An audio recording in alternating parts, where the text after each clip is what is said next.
তোমার বেঁচে যাওয়ার সময় থেকে যদি একটু সময় পাও তাহলে শুনে নিও। কেমন? আমি মনে করি যে পাবার জন্য ভালোবাসে সে আসলে কখনো পুরোপুরি ভালোবাসতে পারে না।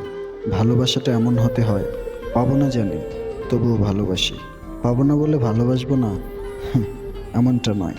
যদি এমনটাই হয় তাহলে সেটা আর ভালোবাসা থাকে না, থাকে শুধু স্বার্থ।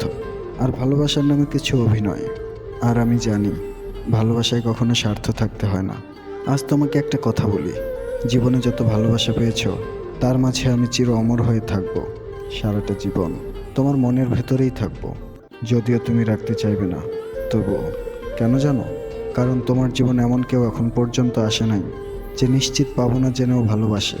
আসলে কি জানো, ভালোবাসাটা না পাওয়ার মাঝেই সীমাবদ্ধ থাকে না, ভালোবাসা তৈরি করে মন থেকে।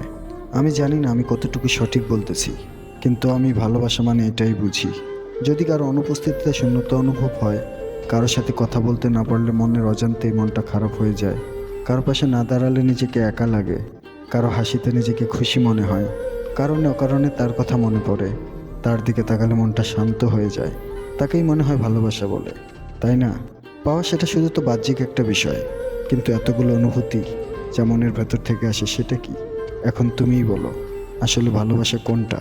তুমি কি জানো, আজও আমি অনেক ক্লান্ত, আজ আমি অনেক দুর্বল, আজ আমি অনেক অসুস্থ, তবে শারীরিকভাবে নয়।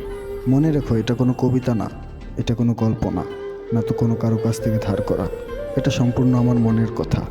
ভালো থেকো।